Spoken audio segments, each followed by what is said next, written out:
Hi everyone, कैसे हैं आप सब। मैं उम्मीद करता हूं आप सभी की पढ़ाई स्टार्ट हो चुकी होगी और हमने पढ़ाना स्टार्ट कर दिया है। पिछले वीडियो में हमने बात करी थी हेलो एल्केन और हेलो एरीन्स के बारे में, जिसका सामान्य परिचय आप जान चुके हैं।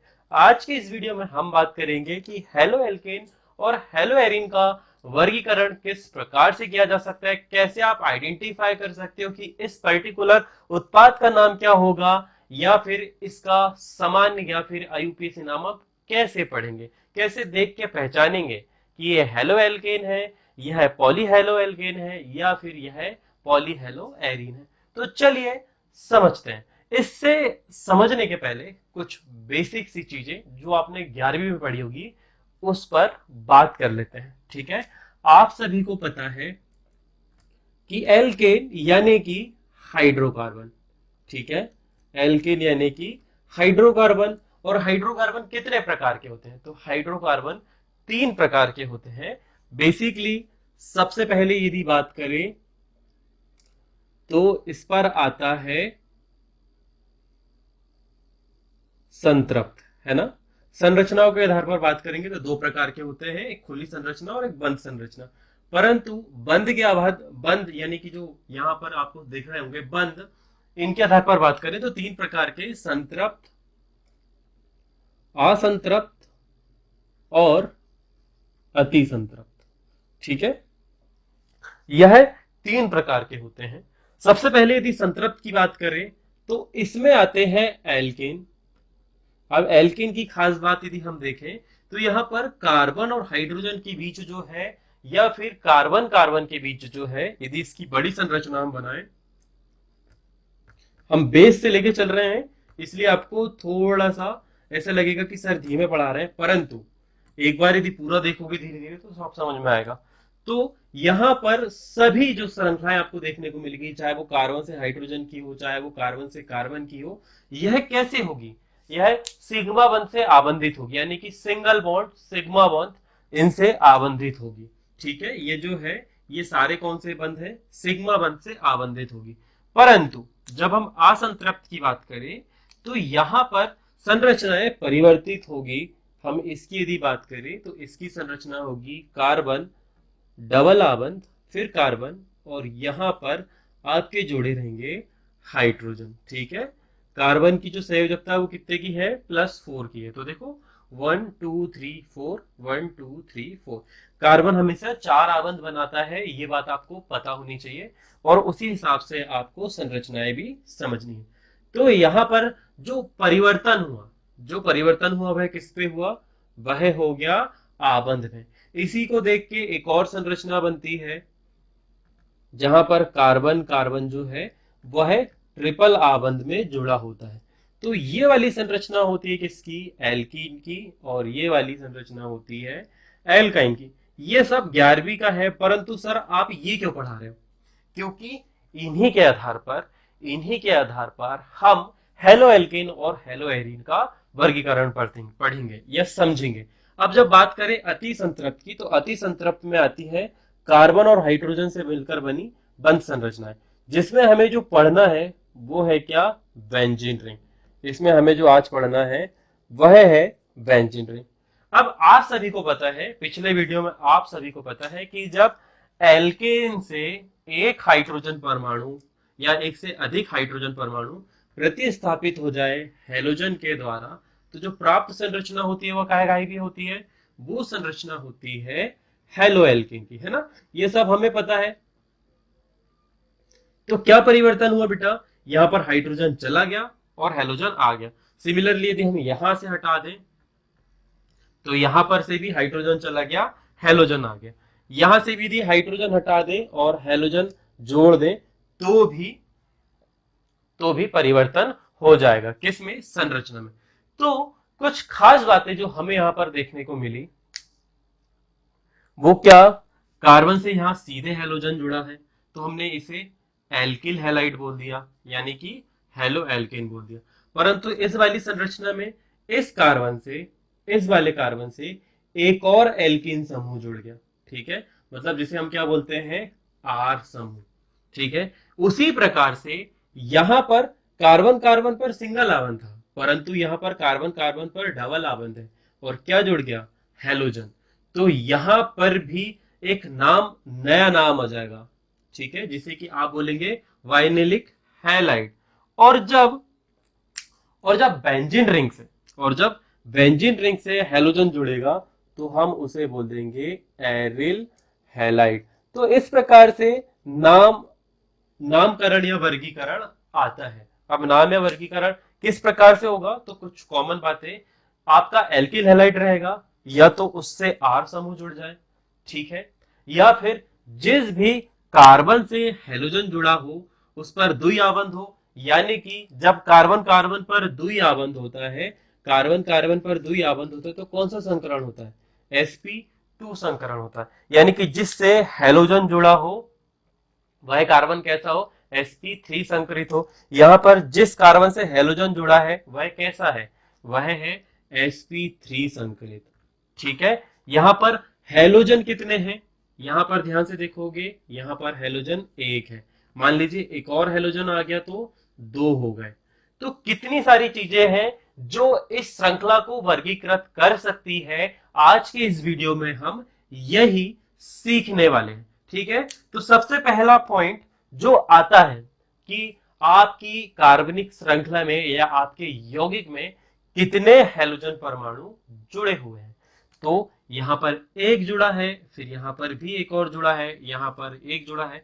तो सबसे पहला वर्गीकरण होगा हेलोजन परमाणुओं की संख्या के आधार पर। यहां पर आपका सबसे पहला वर्गीकरण किसके कारण होगा, तो आप लिखेंगे हेलोजन परमाणुओं की संख्या के आधार पर। वहीं जब हम दूसरा वर्गीकरण करने जाएंगे, यदि हम दूसरा वर्गीकरण करने जाएं तो हमें यह देखने को मिलेगा कि कार्बन और एक्स के मध्य जो संकरण है, या हेलोजन जिस कार्बन से जुड़ा है उस पर कौन सा संकरण है। तो अगला आप पॉइंट लिखेंगे C-XsP3 संकरण के आधार पर, और वहीं आगे इसमें जाए या फिर इसमें जाए, इसकी बड़ी संरचना मैं बार बार बच्चों को बना के बता देता हूं।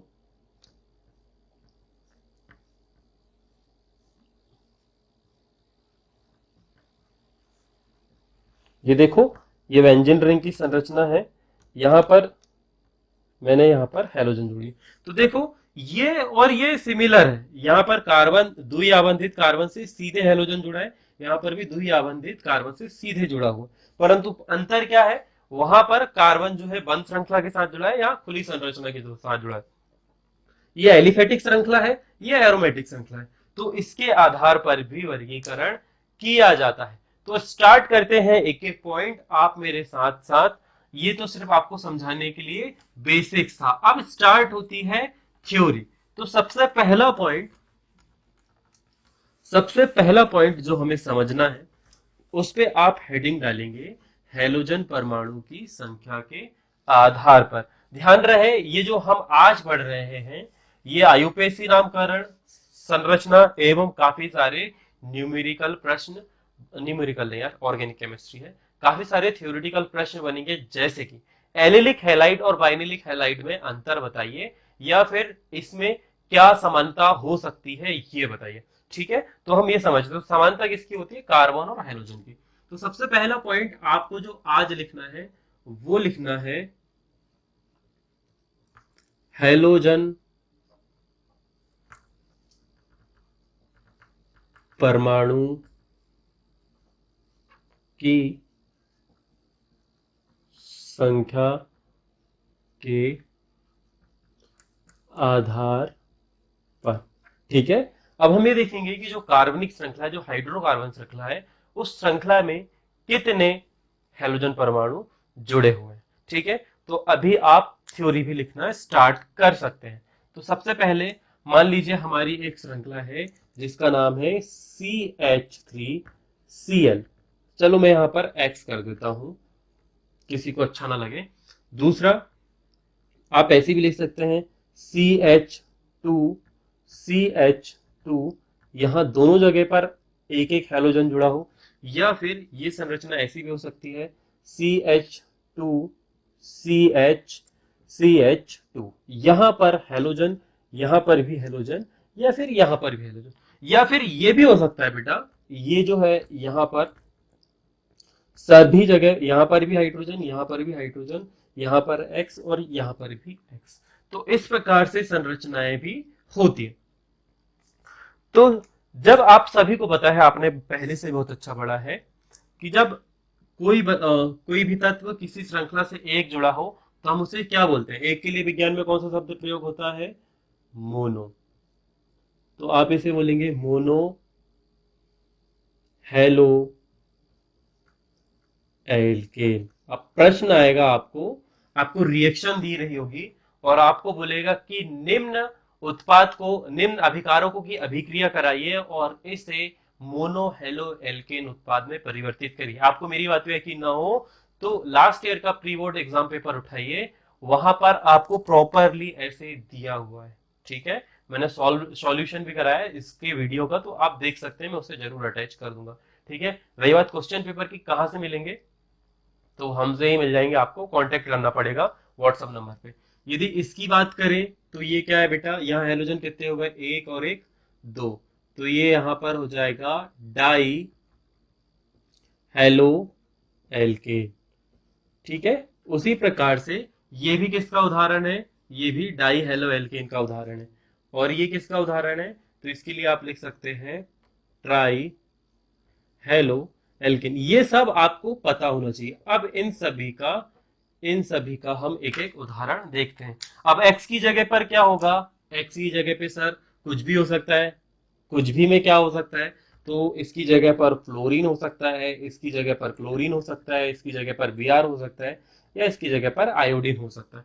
ठीक है, मान लीजिए हम इसका एक एग्जाम्पल उठाते हैं और इसी संरचना में हम क्या करते हैं, मैं ज्यादा नहीं मिटाता, इसी को बना देता हूं।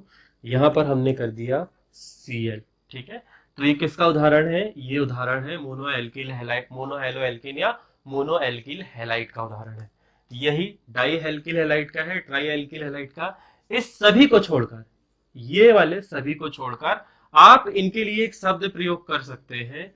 आप इन सभी के लिए एक शब्द प्रयोग कर सकते हैं जिसका नाम होगा पॉली पॉली हेलो एल्केन। जैसे ही एक से अधिक हाइड्रो हेलोजन परमाणु हुए तो आप उसे पॉली हेलो एल्केन भी कह सकते हैं। फटाफट से यदि आपको लिखना है कि हेलोजन परमाणुओं की संख्या के आधार पर, हेलोजन परमाणुओं की संख्या के आधार पर, सेम सेम थ्योरी यदि लिखना है संख्या के आधार पर, इसके आगे इतना लिखिएगा आप, हेलोजन परमाणु की संख्या के आधार पर कॉमा, फिर ये लिखिएगा हेलोजन परमाणु की संख्या के आधार पर मोनो डाई व ट्राई जैसे शब्दों का प्रयोग किया जाता है। ठीक है,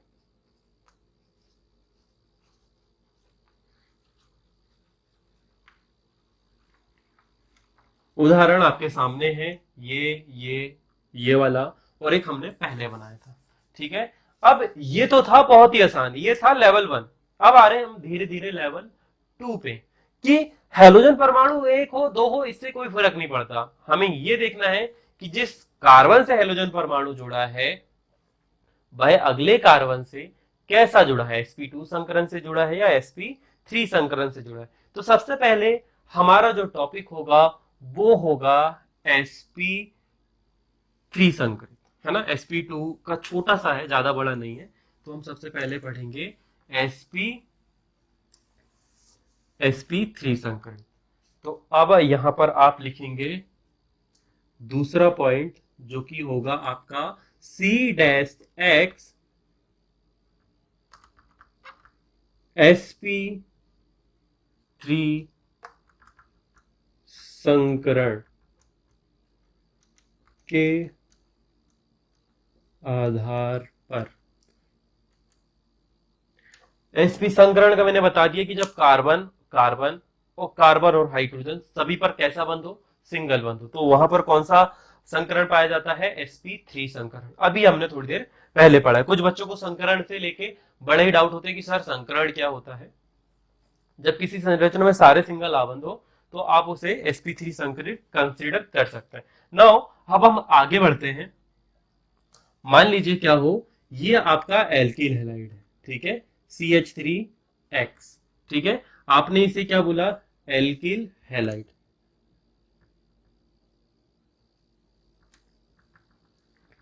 है ना, एल्किल हैलाइड। यहां पर कार्बन कैसा है, sp3 संकरित है। अब क्या हो, अब क्या हो कि यहां से एक हाइड्रोजन हट जाए और इसके आगे एक R समूह यानी कि CH3 समूह जुड़ जाए, तो इसका नाम परिवर्तित हो जाएगा। तो यही हम पढ़ेंगे एल्किल हैलाइड में। अब इसकी संरचना देखते हैं। ये R है, यहां पर कार्बन है H और X, एक दो तीन चार। कार्बन ने कैसे आबंध बनाए हैं, सारे सारे आबंध जो है वह सिग्मा आबंध है, यानी कि सिग्मा बंध के साथ में जुड़े हैं, सिग्मा बॉन्ड के साथ में जुड़े हुए। तो इसे पैर ही कौन सा संकरण पाया जाता है, sp3 संकरण। तो यहां पर जब हम C' आबंध पढ़ेंगे तो हमें कुछ पॉइंट को ध्यान से देखना होगा। तो यहां पर सबसे पहले कार्बन पर sp3 संकरण होना चाहिए। जिस भी कार्बन से हैलोजन परमाणु जुड़ा होगा उस पर sp3 संकरण होना चाहिए। अब उसी के आधार पर क्रमशः हम वर्गीकरण करेंगे। तो इस हिसाब से 3 प्रकार की संरचनाएं हमें देखने को मिलेगी, जिन्हें हम फटाफट से कवर करते हैं। हो सकता है ये लेक्चर थोड़ा लंबा हो जाए, परंतु हमें पूरा कवर करना है, ठीक है। तो sp3 संकरण के आधार पर हमें सबसे पहली जो संरचना देखने को मिलती है वो होती है एल्किल हैलाइड व एल्किल हैलाइड भी लिख सकते हैं आप, या फिर एरिल हैलाइड, एरिल, इस पे सिर्फ एल्किल हैलाइड होता है, ठीक है। हम सिर्फ इस पे एल्किल हैलाइड ही पढ़ना है। एल्किल हैलाइड या हेलो एल्किन, एल्किल हैलाइड या हेलो एल्किन,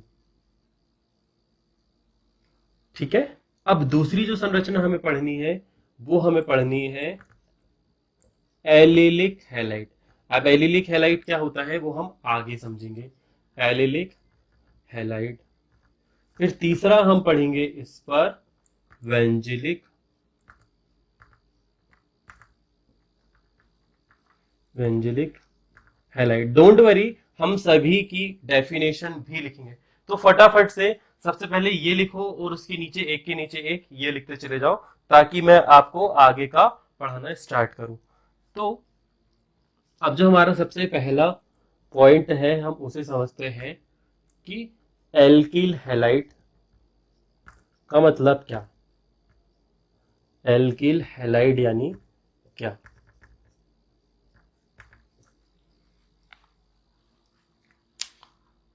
एल्किल हैलाइड यानी क्या, तो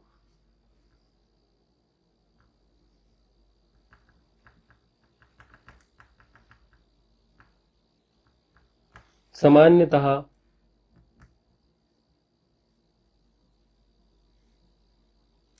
एल्किल हैलाइड का सूत्र नोट कर लेना, ऑब्जेक्टिव टाइप में आ सकता है ये, CnH2n प्लस एक X, ठीक है, ये होता है। अब जब ये सूत्र होगा तो जरूरी थोड़ी ना, एन मतलब बहुत सारे कार्बन, एक कार्बन नहीं, काफी सारे कार्बन हो सकते हैं। तो जब श्रृंखला बन जाए कार्बन की तो उन कार्बनिक श्रृंखलाओं का आप नामकरण कैसे करेंगे, ठीक है। आप सभी को पता है कि आर डैश एक्स का मतलब होता है एल्किल हैलाइड, यानी कि हेलो एल्किन, ठीक है। यहां पर कितना आर है, एक आर है। ये आर की संख्या बढ़ भी सकती है। तो जब ये आर की संख्या बढ़ेगी तो उसका नामकरण क्या होगा, सबसे पहले हम उसे समझेंगे। तो एल्किल हैलाइड यानी आर एक्स, और जब आर की संख्या बढ़ेगी तो उसका नामकरण क्या होगा, ठीक है। सूत्र होता है, और यह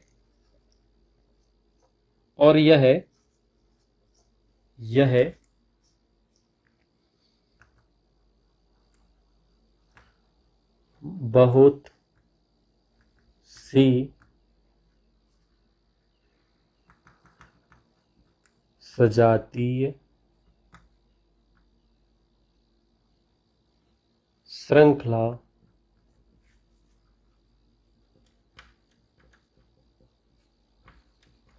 ठीक है। आरडेक्स एक्स का मतलब आपको पता है एल्किल हैलाइड।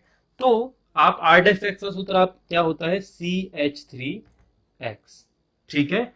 अब मान लीजिए अब मान लीजिए इस सूत्र पे हम मान रखें यहां कार्बन कितना है एक, हाइड्रोजन कितने हैं तीन, तो आपने H गुणा कर दिया दो इंटू कार्बन की संख्या एक प्लस आपने कर दिया एक और यहाँ x। तो देखो इसका सूत्र होएगा C का एक, दो कम दो और एक तीन और x। तो ये सूत्र निकल के आ गया इसका। ठीक है, हो सकता है ऑब्जेक्टिव टाइम में आ जाए।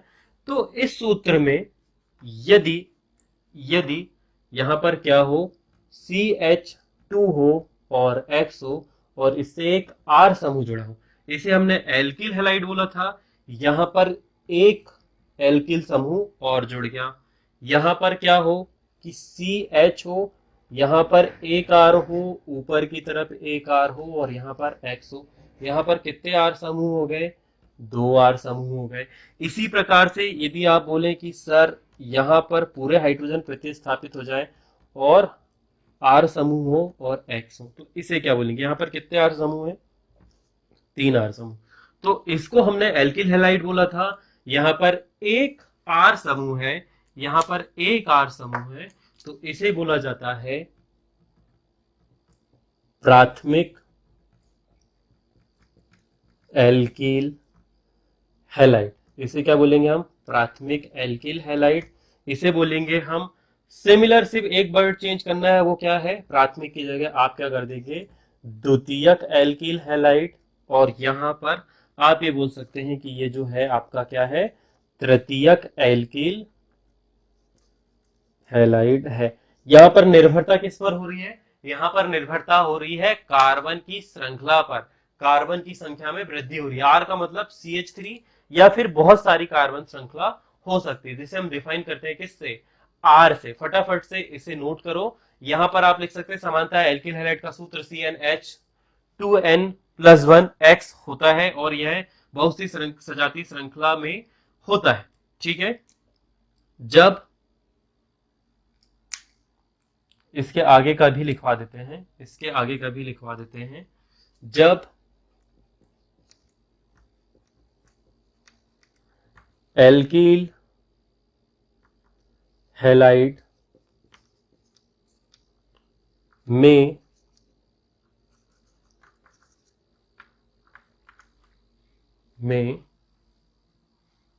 यहां से लिख देता हूं ना, एल्किल हैलाइड में C-X, नहीं, एल्किल हैलाइड में R समूह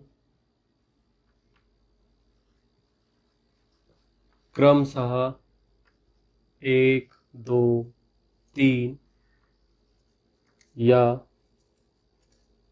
अधिक हो, एक दो तीन, एक दो या तीन हो, तो क्रमशः प्राथमिक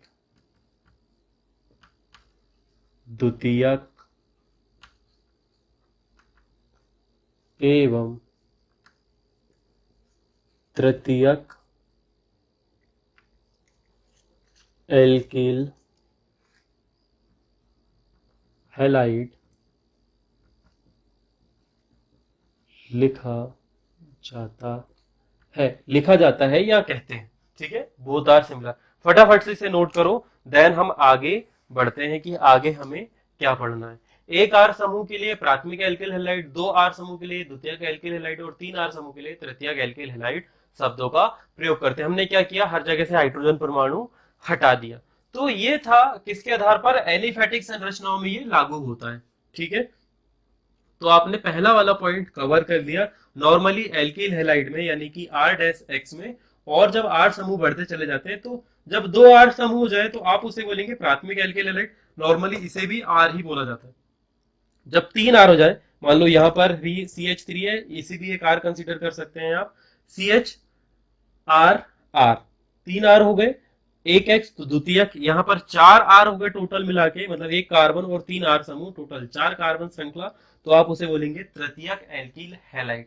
तो इस प्रकार से आपको समझना है। अभी यदि समझ में नहीं आ रहा तो आगे हम जब इसके उदाहरण देखेंगे, जब मैं आपको पढ़ाऊंगा तो मैं आपको नाम भी लिख के बता दूंगा। जैसे कि इसका नाम, इसे यदि और यदि आपको बड़ा करना है तो इस आर की जगह क्या होगा, तो आप लिखेंगे CH3CH2X।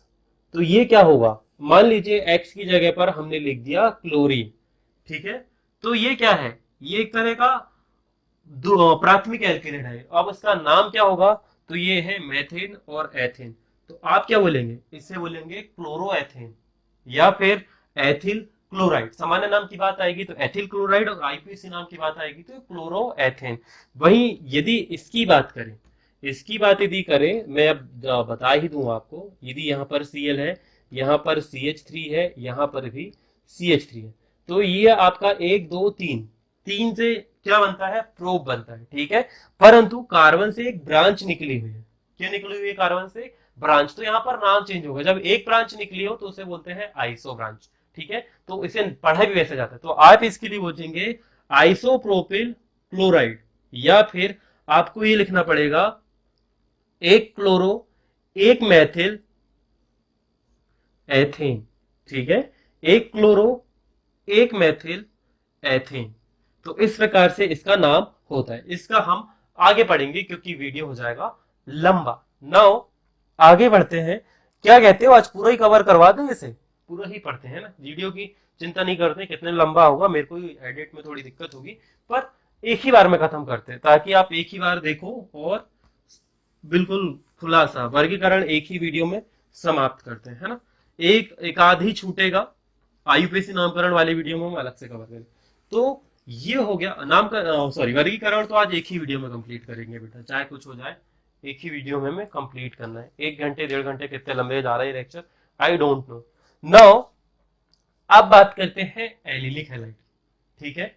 अब बात करते हैं एलिलिक हैलाइड की। तो बेंजिलिक हैलाइड में थोड़ी देर के लिए मिटा रहा हूं, हमारा सेकंड चैप्टर जो चल रहा है, सेकंड टॉपिक, और it's a second chapter also, organic chemistry उठाई है हमने। तो पहला चैप्टर विलियन वाला खत्म हो चुका है, आपको कहीं ना कहीं लिंक मिल जाएगी। तो एलिलिक हैलाइड क्या होता है, एलिलिक तो जिस कार्बन से हैलोजन परमाणु जुड़ा है वह sp3 संकरित होगा एवं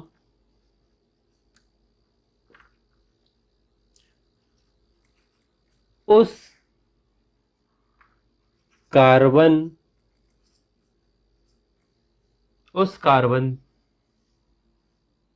के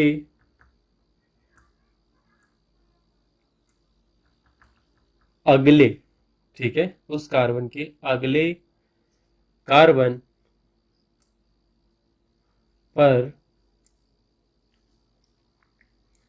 sp2 संकरण, यहां पर आप ब्रैकेट में लिखेंगे द्वि आवंत, यानी कि डबल बॉन्ड। मैडम मुझे बोलती है थोड़ा बहुत इंग्लिश वर्ड यूज किए कीजिए सर, तो ओके, द्वि आवंत यानी कि डबल बॉन्ड होता है, तब ऐसी संरचनाओं को, तब ऐसी संरचनाओं को एलिलिक हैलाइड बोलते हैं। तो चलिए सबसे पहले उदाहरण देखते हैं कि what is allylic halide is. Okay, समझे, समझ। मान लीजिए आपने कार्बन लिया, यहाँ पर CH3 होगा, यहाँ पर X होगा, तो यहाँ पर कौन सा संकरण हो गया बेटा, यहाँ पर हो गया sp3। इधर भी एक कार्बन होगा, इधर भी एक कार्बन होगा और यहां पर होगा H और डबल बॉन्ड होगा, और इसके अगला वाला कार्बन, मतलब जिस कार्बन से ये जुड़ा है ये वाला कार्बन कैसा है, जिस कार्बन से हेलोजन परमाणु जुड़ा है वह sp3 संकरित होगा एवं के उस कार्बन के अगले कार्बन पर sp2 संकरण होता है, तब ऐसी संरचना को एलिलिक हैलाइड बोलते हैं। तो यहां पर ध्यान से देखोगे इस पर तो sp3 संकरण है, बड़ी संरचना बना देता हूं मैं, x h h, आगे कार्बन, यहाँ पर H, यहाँ डबल बॉन्ड, यहाँ H, और यहाँ पर आपको बंद करना है तो आप बंद कर सकते हैं, ठीक है। यहाँ पर आप लिख सकते हैं H2। तो इस प्रकार की संरचना, ये sp3 संकरण, मगर उसका अगला कार्बन कैसा है, sp2 संकरण। तो ये जो संरचना है यही संरचना होती है एलिलिक एलिलिक एल्किल हैलाइड, यही संरचना होती है एलिलिक एल्किल हैलाइड। अब ध्यान से सुनो, अब ध्यान से सुनो, ये बंध संरचना के साथ भी हो सकता है। बंध संरचना मतलब जरूरी नहीं हर बार बंध संरचना बेंजीन रिंग ही बनाए।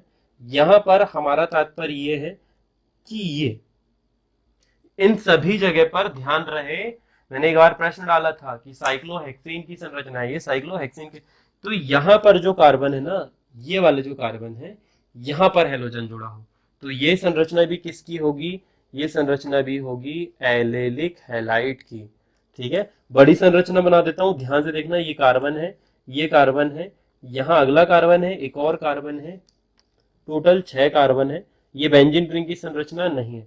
यहाँ पर ये H है, यहाँ पर H2 है, क्या है, यदि कुछ नहीं लिखा इसका मतलब क्या होता है, H2 है। यहाँ पर एक सिंगल H अंदर की तरफ है, ऊपर की तरफ हेलोजन जुड़ा है, यहाँ पर H है और यहाँ पर H।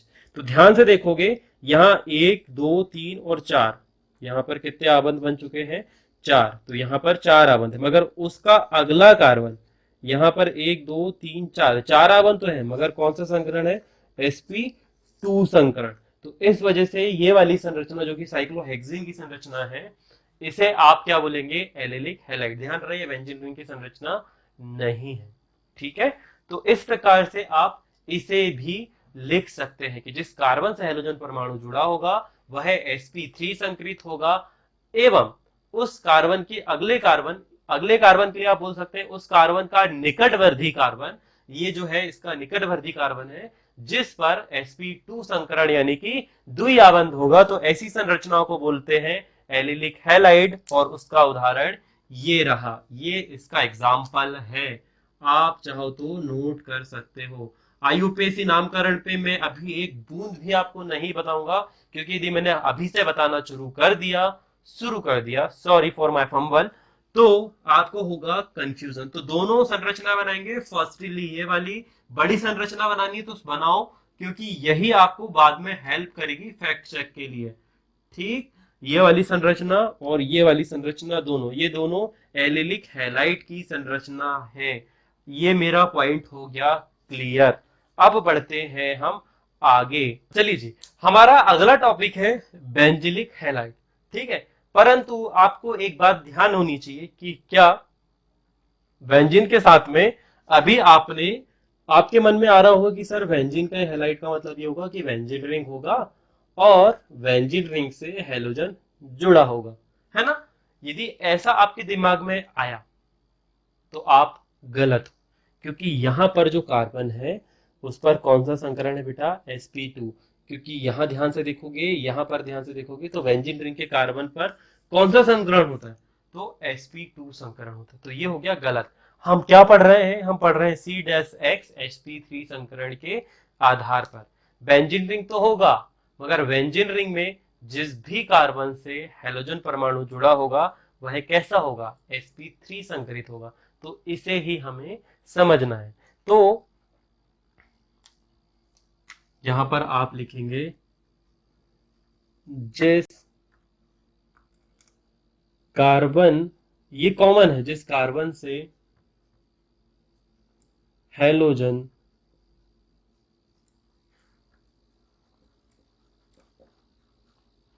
परमाणु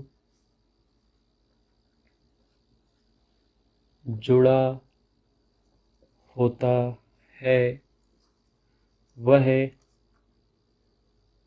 sp3 संकृत होता है। ये लाइन कॉमन है, ये आपको बार बार याद इसलिए दिला रहा हूं मैं क्योंकि आपको पता होना चाहिए कि आप क्या पढ़ रहे हो। एवं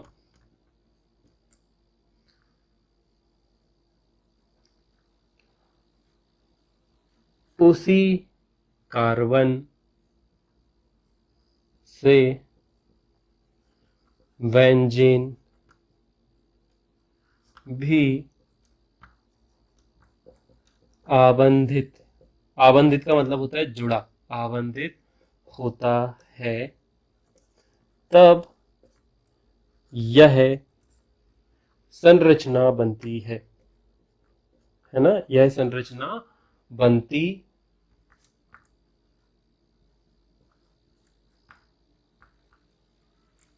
बनती है। और जिसे ही क्या बोला जाता है, जिसे ही बोला जाता है बेंजेलिक हैलाइड। तो ध्यान से सुनो, ये आपने बनाया CH2, क्या CH2, इससे जोड़ दिया X, और इस कार्बन से आगे क्या जुड़ा होगा बेटा, इस कार्बन से आपने लिखा है कि सर इससे जुड़ा होगा बेंजीन रिंग। तो हो गया ना ये करेक्ट, यहां बेंजीन रिंग पर sp2 संकरित है। अब इसे कैसे जोड़ूंगा, इसे यहां पर जोड़ देता हूं, चलो अच्छे से बनाते हैं, बड़ी संरचना बनाते हैं थोड़ा ठीक ठीक। तो आपने बनाया बेंजीन रिंग के कार्बन पर कौन सा संकरण होता है, sp2। तो यहाँ पर एक बॉन्ड निकला हुआ है और इस बॉन्ड से बराबर पे CH2 होगा और यहाँ पर जुड़ा होगा X। तो इसे ही बोला जाता है क्या, बेंजिलिक हैलाइड, बेंजिलिक हैलाइड। अब मान लीजिए यहां पर इस बेंजीन को आप R मान रहे हो, तो आप एक R के साथ में, R क्या है, बेंजीन है, R क्या है, बेंजीन है। तो यहां पर जब आपके पास में एक ही R जुड़ा हो, ठीक है, बेंजीन के साथ में क्या हो, एक R समूह हो, तो आप इसे बोल सकते हैं, ये वाली जो संरचना है इसके लिए आप एक शब्द लिख सकते हैं प्राथमिक बेंजिलिक हैलाइड।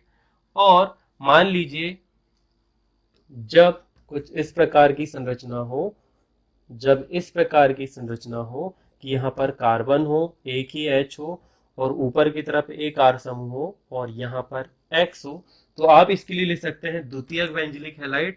और मान लीजिए जब ये वाला H भी हट गया और यहाँ पर दो R हो गए, और ये वाले को भी R बोल सकते हैं, तो ये वाली जो संरचना है आप इसके लिए लिख सकते हैं तृतीयक बेंजिलिक हैलाइड।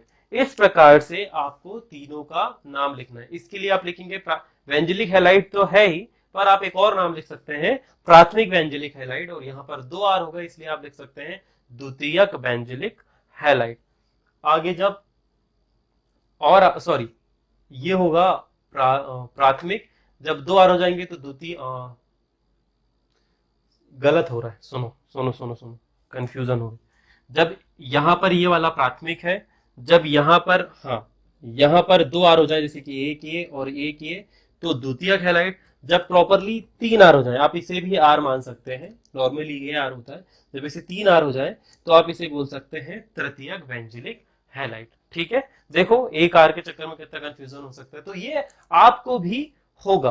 तो फटाफट से इसे नोट करो, जहां पर हम बढ़ते हैं इस संरचना में आगे की ओर, जिसका नाम है sp2 संकरण के आधार पर। sp3 आपका खत्म हो चुका है, अब बात करेंगे हम sp2 संकरण के आधार पर। बोलो समझ आया, आया कि नहीं, कमेंट करके बताना।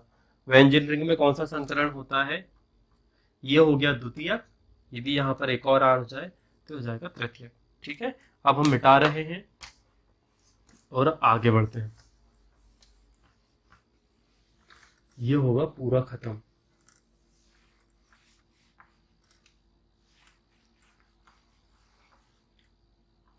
अब आते हैं इस श्रृंखला का अगला वाला पार्ट, जब आपको हेडिंग डालनी है C-X sp2 संकरण के आधार पर।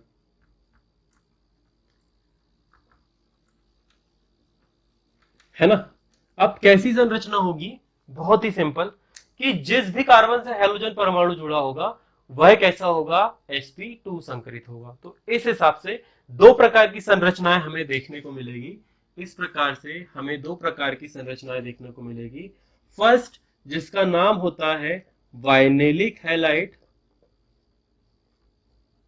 और दूसरा जो हमको पढ़ना है वो उसका नाम होता है एरिल हैलाइड या हेलो एरीन।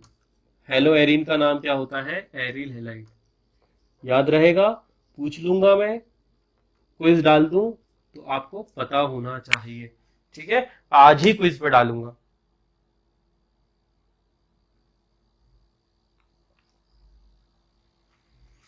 तो सबसे पहले स्टार्ट करते हैं हमारा वाइनिलिक हैलाइड की। याद रहेगा, ये प्रश्न आ चुका है कि वाइनिलिक हैलाइड और एलिलिक हैलाइड में क्या अंतर है। तो अभी आपको अंतर पता चलेगा। वाइनिलिक, और ये बहुत कंफ्यूज करता है बेटा, आपको बता दूं, ये सबसे ज्यादा कंफ्यूजिंग टॉपिक है। आप बार बार नाम भूलोगे, आपको कंफ्यूजन होगा कि वाइनिलिक और एलिलिक क्या अंतर है। वाइनिलिक हैलाइड, तो अभी अंतर क्लियर कर देते हैं हम, ठीक है, क्या अंतर है, और संरचनाएं भी बना के दिखाएंगे। तो जिस कार्बन से हेलोजन एक्स जुड़ा हो वह sp2 संकरित होता है, या आप ऐसे लिख सकते हैं कि इस पर हेलोजन परमाणु sp2 संकरित कार्बन से सीधे जुड़ा होता है। ठीक है, तो सीधे जुड़ा होता है, जिस कार्बन से हेलोजन जुड़ा हो वह sp2 संकरित हो, तब इस प्रकार की संरचनाएं बनती हैं। तब इस प्रकार इस प्रकार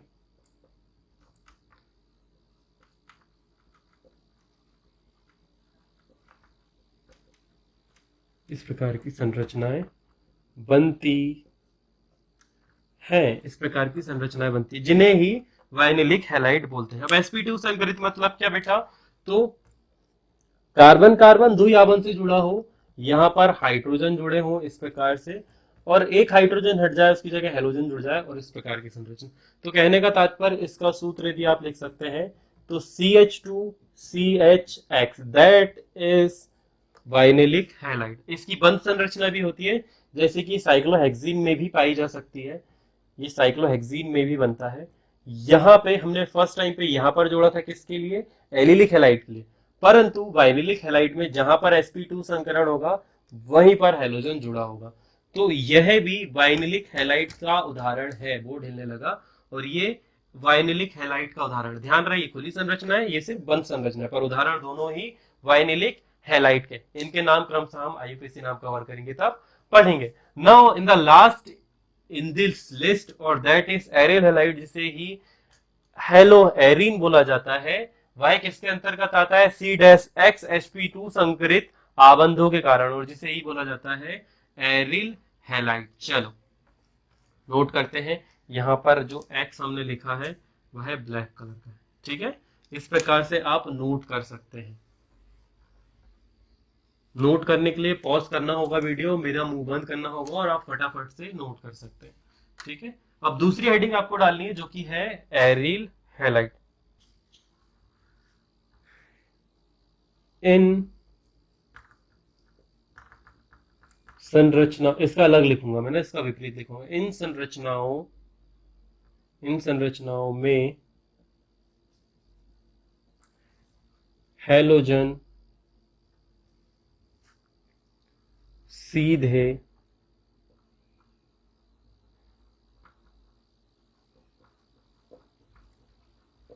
एरोमेटिक वलय, यानी कि कोष्टक में क्या लिखेंगे आप, बेंजीन से सीधे जुड़ा होता है। कैसे जुड़ा होता है, सीधे जुड़ा होता है। ध्यान रहे, कुछ बच्चे इस वाले पार्ट को स्किप करते हैं, पर मैं बता दूं एग्जाम में प्रश्न इससे भी बने हैं, तो इसे भी पढ़ना आवश्यक है। यदि आप एनसीईआरटी फोकस करते हो तो आपको ये सब पढ़ना बड़ा ही महत्वपूर्ण है। ठीक है, पढ़ना पड़ेगा ही आपको, इसको भी पढ़ना पड़ेगा ही। तो यहाँ पर हेलोजन सीधे व्यंजन रिंग से जुड़ा है और इसे ही हम बोलते हैं एरिल हैलाइड, या फिर इसी का आईयूपीएसी नाम है क्या? क्या नाम है इसका आईयूपीएसी बताओ? इसका आईयूपीएसी नाम है हेलो एरीन। अब आपसे यदि प्रश्न आ जाए इस साल का आईएमपी प्रश्न, जो मुझे लगता है पूछा जा सकता है कि एरिल हैलाइड और वेंजेलिक हैलाइड में क्या अंतर है बताओ। आज का आपका प्रश्न है। जब भी आप ये वीडियो देख रहे हैं, जब भी आप ये वीडियो देख रहे हैं, तो आपके लिए एक प्रश्न है, आप मुझे लिखकर भेजेंगे हमारे टेलीग्राम नंबर पर, हमारे टेलीग्राम नंबर पर। प्रश्न ये है, ये आईएमपी प्रश्न है कि एरिल हैलाइड, एरिल हैलाइड व वेंजेलिक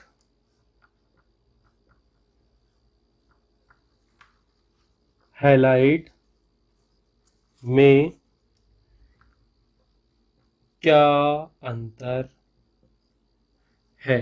टेलीग्राम नंबर लिख लो 7024066348, 7024066348।